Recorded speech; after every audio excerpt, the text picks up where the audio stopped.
حضرت ابو عثمان رضی اللہ تعالیٰ عنہ فرماتے ہیں کہ میں ایک سفر میں حضرت سلمان فارسی رضی اللہ تعالیٰ عنہ کے ہمراہ تھا، تو راستے میں ایک درخت آیا، پت جھڑ کا موسم تھا، تو ایک شاخ تھی جس پر زرد پتے تھے۔ اس خشک شاخ کو حضرت سلمان فارسی نے پکڑا اور جنبش دی، جتنے پتے تھے گر گئے۔ تو حضرت سلمان فارسی نے مجھ سے پوچھا کہ تم نے مجھے پوچھا نہیں اے ابو عثمان کہ میں نے یہ کیوں کیا ہے؟ تو میں نے کہا جی آپ بتا دیجئے کہ آپ نے ایسا کیوں کیا ہے۔ تو کہا ایک دن میں حضور کے ساتھ تھا، سفر کا عالم تھا، راستے میں ایسے ہی ایک درخت آیا، تو حضور نے اس کی شاخ پکڑی اور اس کو جنبش دی، جو زرد پتے تھے وہ گر گئے۔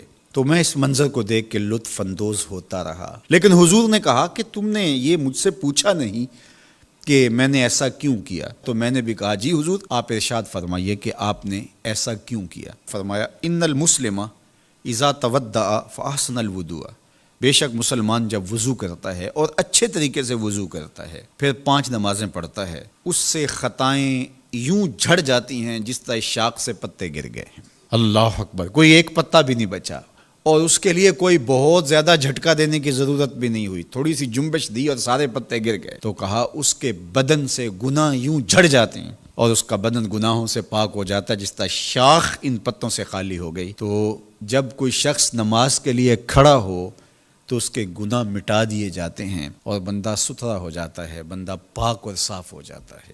ہمارے بدن لتھڑے ہوں گناہوں سے تو کچھ گناہ تو وضو سے ہی نکل گئے، اور نماز سے بقیہ گناہ جاتے رہے، تو نماز پڑھنے کے بعد بندہ کتنا ستھرا ہو کے گھر لوٹے گا۔ نماز نور دیتی ہے، یہ چہرے کی چمک ہے، یہ دنیا میں بھی اجالا ہے تمہارے لیے اور آخرت کے اندھیروں میں بھی روشنی کا چراغ ہے جو تمہیں جنت کی طرف لے جائے گا اور جہنم سے بچائے گا۔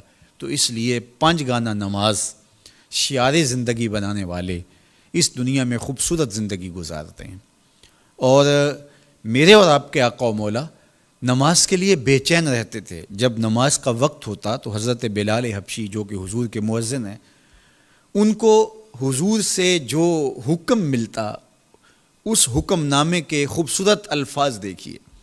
حضور فرماتے ارحنا یا بلال، بلال اٹھو اور ہمارے دل کو راحت پہنچا دو۔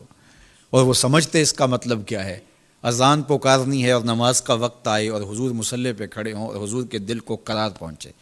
آقا کریم علیہ السلام کا ایک فرمان بچے کو یاد ہے، حضور علیہ السلام نے ارشاد فرمایا کہ جعلت قرۃ عینی فی الصلاۃ، میری آنکھوں کی ٹھنڈک نماز بنائی گئی۔ تو یہ نماز کے ساتھ حضور کا رشتہ ہے، نماز کے ساتھ حضور علیہ السلام کا تعلق قلب ہے، اور وہ محبت اتنی بڑی ہوئی ہے، اتنی فراواں ہے کہ حضور کی آنکھوں کو ٹھنڈک ہی اس لیے پہنچتی ہے۔ تو نماز کے ساتھ محبت، نماز کی ادائیگی کے لیے کوشش، نماز کے لیے مسجد کی حاضری، گھروں کے اندر نمازوں کا ادا کرنا، نماز کے لیے دن کے اجالے، نماز کے لیے رات کی تنہائیاں، نماز کے لیے تہجد کے سجدے، فرض اور نفل نمازیں، سنن اور مستحبات کے لیے دن رات کوشش، یہ اہل ایمان کا طریقہ اور انداز رہا، اور ہمیں اس کا حکم دیا گیا وَأَقِیمُوا الصَّلَاةَ وَلَا تَکُونُوا مِنَ الْمُشْرِکِینَ، نماز قائم کرو، مشرکین میں سے نہ ہو جاؤ۔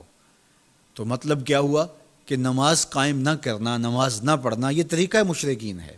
اس لیے کہا کہ ان کے ساتھ تمہاری مشابہت اچھی تو نہیں لگتی، اس لیے تمہیں تو 5 گانا نماز ادا کرنا ہوگی۔ تو اہل ایمان کا اسلوب زندگی یہی ہونا چاہیے کہ وہ 5 گانا نماز کے ذریعے اپنے رب کے حضور حاضر ہوتے رہیں، ایک نماز کے بعد دوسری نماز کا انتظار کرتے رہیں، نماز میں راحت پائیں۔